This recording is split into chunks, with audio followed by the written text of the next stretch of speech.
here's the problem. Yeah. So I wanted to see if you withdrew any amount, $2,500 on or about April 2nd.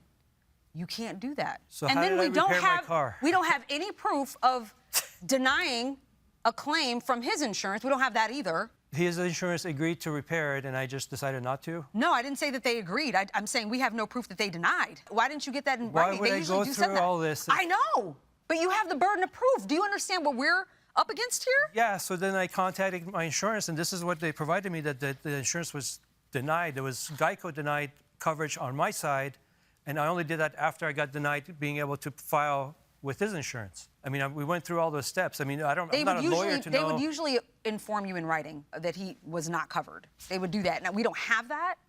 We don't have that. They didn't give me anything. And now what you have left is just something that says rear hatch repair. That's the invoice that he sent me when I asked for an invoice. How did he send it to you? He sent it to my text number, but I downloaded it to my folder on the computer a long time ago. He texted you an invoice. Yes. What would you have us do? You have a defendant here that admitted that he hit my car, and there was damage to my car, and now there's not. I mean, we got the car repaired, and apparently none of this evidence of 35 pages means anything, so this is garbage.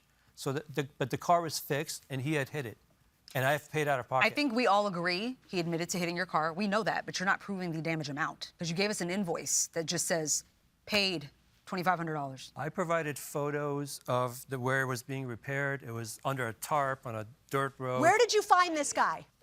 We found him just driving in Santa Ana, and there was I drove, when I was driving, actually I was going down there to look for stone for our countertops, and we saw an auto body place. I pulled over, I asked the guy, can you do this repair? He took a look at it, and he said, hey, I can. And after he did the repair, I took a picture. He's cracked the back panel of the cover. There's overspray all over the car, front of the car, everywhere. The car is permanently damaged because of doing this repair over there. Mr. Murray, you want to add your contribution to this? He just mentioned that he drove by someplace, but he told me that he talked to a friend of his to get the car repaired. Yeah, I had a friend that said there's body shops in that area.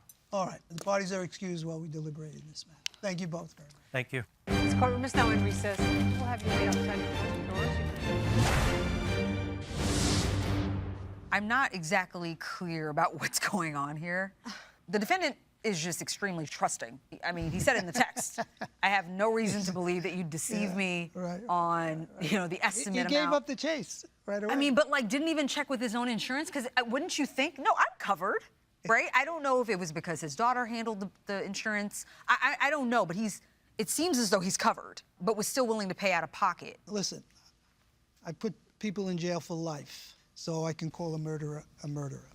But I've always handled those kind of matters where there is some ambiguity by deciding what is necessary to resolve the case. That's fair. And what is necessary to resolve the case is whether or not he met his burden of proof. And the proof he gave to us didn't make sense. And it's not necessary for us to go beyond that. I think we've had cases where we have caught people red-handed. Yes, we have. And would admonish them. This is a lot of stuff. Yes. Yeah, the problem with me is there's too many of these. Any one of these, the Geico letter not really saying what he thought it or what he claimed it said, the wrong estimate date, the proof of pre-existing damage, to me it stacks up. So we all kind of are unanimous on he didn't meet his burden of proof. And did we see the Tesla damage? Yeah, it's very hard to see. Yeah, it's very hard to see it. Oh, so here's the damage to the Tesla, right here. And he thinks he's admitted it. I showed you damage. Right. What more do you want? Damage amount. And proof that it wasn't pre-existing, because we know that he filed a claim with insurance months earlier. They made some repairs to the vehicle, maybe not all. And he claimed but he says that didn't happen. happen. So maybe he was right that the date was wrong, and insurance paid it out this time. I don't want to go beyond his failure. I think that's okay. I think we've made clear. You guys made. I think we did it in our cross-examination and in deliberation. I would say that he failed to prove damages. Failed to prove damages and just be silent on liability. Fine. So we have a verdict. Okay.